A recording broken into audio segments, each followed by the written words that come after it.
Rain streaked down in endless lines, each drop tapping against the cracked pavement of the nearly deserted street. The night was heavy with silence, broken only by the splashing of cars speeding through puddles, their headlights flashing briefly before disappearing into the darkness. At the lonely bus stop, the dim fluorescent light flickered, casting an unsteady glow over a young nurse who stood there motionless. Her uniform, once crisp, clung damply to her frame, and her thin jacket was no match for the biting chill that came with the downpour.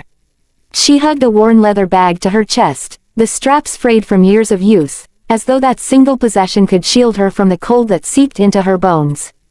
Her eyes were fixed ahead, but they weren't watching for the bus, they seemed lost somewhere else, weighed down by exhaustion and unspoken burdens.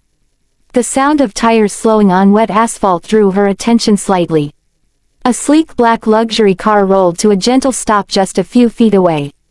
Its polished surface reflected the streetlight like a mirror, contrasting sharply with her own weary figure. The tinted window descended with a smooth hum, revealing a man seated behind the wheel. He was impeccably dressed in a tailored suit, his dark tie knotted with precision, his sharp features illuminated by the faint golden glow of the dashboard lights. For a brief moment, his eyes studied her carefully, not with pity, but with curiosity, like someone seeing a puzzle they wanted to understand. "You'll get sick standing out here like this," his voice cut through the rain, calm yet carrying an unshakable authority. She stiffened, her fingers tightening on her bag, but she didn't reply. Her silence wasn't born of shyness, it was the silence of someone used to fending for herself, someone who didn't easily accept help. The man leaned slightly forward, his tone gentler this time, as if coaxing her from behind a wall she had built around herself. "Come with me," he said simply. The words hung between them, heavy and unexpected, yet strangely warm against the cold night. She turned her face slightly, her expression unreadable, but for the first time her eyes met his. And in that fleeting glance, something unspoken stirred, a moment of hesitation, of possibility, before the rain fell harder around them, drumming against the world like a heartbeat that refused to be ignored. The interior of the car was warm, almost too warm after the sting of the rain, and Elena sat stiffly in the leather seat, as if afraid to leave any trace of herself behind. She held her bag close, still damp from the storm, drops of water sliding down and pooling on the floor mat. The air smelled faintly of expensive cologne mixed with the sharp freshness of rain carried in through the open window. He drove slowly, as though mindful not to jar her, his hands steady on the wheel, every movement precise. The hum of the engine was the only sound at first, a constant rhythm that seemed to echo the unspoken tension between them. "What's your name?" he asked after a few moments, his voice calm, not demanding but firm enough to break the silence. She hesitated, her gaze fixed on the droplets streaking across the glass, chasing each other down in uneven paths. Finally, she whispered, "Elena." It was almost lost in the sound of the rain, but he caught it. He repeated it softly, as if testing how it felt on his tongue. "Elena." There was a pause, then he asked, "Why were you standing there in the rain with no umbrella?" Her lips pressed into a thin line before she turned slightly, her eyes meeting his for the first time since stepping into the car. They were sharp, carrying a tired defiance, a spark of someone used to defending herself against the world. "Because some of us don't have chauffeurs waiting at the door," she said, her voice cool and edged with quiet sarcasm. The words might have stung another man, but he only allowed a faint smile to tug at the corner of his lips. He had spent years surrounded by people who softened their words, people who wanted to please him, but this woman, drenched and shivering in his car, didn't care who he was. "You're right," he admitted with surprising ease, glancing at her briefly before turning his eyes back to the road. "Not everyone lives the way I do. But no one should have to stand in the cold rain alone." She didn't reply, only pulled her bag closer, her shoulders stiff. Silence returned, but it was different now, charged, heavy with the awareness that something unspoken lingered between them. The city lights flickered across her face as they drove past neon signs and glowing windows, painting her features in fleeting shades of blue and gold. He noticed the way her hands trembled slightly, not from fear but exhaustion, the toll of endless work hours that no one else seemed to see. She caught him watching, and her voice cut through the silence once more. I didn't ask for your help. He nodded slowly, his expression unreadable. You didn't, but sometimes the right help finds us whether we ask or not. For a moment, she seemed about to argue, but then her gaze softened, drifting back to the rain-blurred world outside. The hum of the engine continued, steady and certain, carrying them both into a night neither of them had expected to share. When the car finally pulled up in front of the towering glass building, Elena felt her chest tighten. The sleek lines of the penthouse complex, the way the lights shimmered on the polished stone, and the quiet dignity of the doorman bowing as the CEO stepped out, it was a world so far from her own that it felt unreal.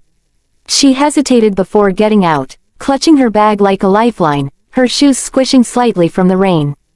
He held the door open for her, patient, not pushing, simply waiting until she found the courage to step into his world. The marble-floored lobby was warm, golden light bouncing off glass walls, the air filled with the faint scent of fresh flowers. Elena followed him quietly, her steps measured, every muscle in her body tense as if she feared someone might suddenly tell her she didn't belong here. The elevator ride was silent except for the low hum of machinery as they ascended to the top. She stood on one side, damp hair clinging to her cheeks, while he stood tall on the other, hands in his pockets, his expression unreadable but his eyes flicking toward her every few seconds. When the doors opened, they stepped into a penthouse bathed in soft light and panoramic views of the rain-slicked city. Floor-to-ceiling windows revealed the world below, a dazzling mosaic of lights blurred by drizzle. It was breathtaking, yet Elena's first instinct was to shrink back, to hover near the entrance as though afraid to taint something so pristine. You're soaked, he said gently, breaking the silence. He retrieved a towel from a sleek cabinet and held it out to her. For a second, she didn't move, pride warring with practicality. Finally, she reached for it, her fingers brushing his briefly, and quickly looked away. She dried her face and hair without a word, her movements efficient, almost clinical, as though she was more accustomed to taking care of others than allowing anyone to care for her. He watched her closely, noticing the way her hands trembled, not with nerves but with exhaustion, the subtle signs of someone who had worked far too long without rest. Her eyes were sharp but shadowed, her body upright but heavy with fatigue. He disappeared into the kitchen for a moment and returned with a steaming cup of tea, placing it on the small table beside her. Drink, he said simply. She hesitated again, then took the cup in both hands, feeling the warmth seep into her cold fingers. She sipped cautiously, her eyes lowering, her guarded silence speaking louder than words. Most people he knew filled silence with chatter, with laughter or flattery, desperate to be heard. But Elena's silence was different. It was intentional, layered, protective. She wasn't trying to impress him, she was surviving, holding on to the little pieces of herself the world hadn't already taken. That realization struck him more than her beauty, more than her coldness. You're not like anyone I've met, he murmured, almost to himself. She lifted her gaze, her expression unreadable, and replied in a voice quiet but steady, and you don't know me. The words fell between them like a barrier, yet instead of discouraging him, they pulled him deeper into the mystery she carried. The hours slipped by quietly, measured only by the soft ticking of a clock and the occasional rumble of thunder fading into the distance. The storm had weakened, leaving only a light drizzle against the wide windows, where city lights shimmered like stars scattered across the ground. Elena stood near the glass, her reflection faint, her posture straight but fragile, as though she were balancing on the edge of something unseen. She pressed her fingertips against the cool surface, watching raindrops trail downward, each one vanishing into the blur of lights below. Behind her, he leaned against the wall, arms crossed, studying her with an intensity he didn't bother to hide. For a man who had mastered the art of reading contracts, boardrooms, and people's ambitions, he found her silence more complicated than any deal he had ever signed. Finally, he moved closer, his footsteps steady but unhurried. You've been quiet all night, he said softly, his voice low enough to blend with the whisper of the rain. She didn't turn right away. Instead, she closed her eyes briefly, as if gathering strength, then asked in a tone that carried more weariness than anger, why are you doing this? It wasn't just a question about tonight, it was about the ride, the tea, the unexpected kindness. He stood a few feet away now, not daring to close the gap completely, giving her space she didn't even know she needed. His answer came steady, stripped of any arrogance or charm. Because when I told you to come with me, I didn't mean just out of the rain.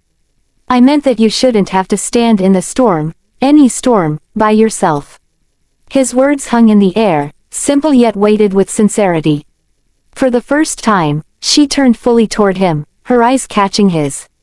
They were guarded still, layers of walls built from long nights, endless shifts, and disappointments no one else had noticed. But beneath the cold exterior was the faintest flicker of something softer, curiosity, maybe even the beginning of trust. She searched his face for insincerity, for the smallest sign of pity or calculation, but found none. Instead, there was only quiet resolve, the kind of determination that didn't need to be spoken loudly. Her lips parted slightly, as though she wanted to reply but couldn't find the right words.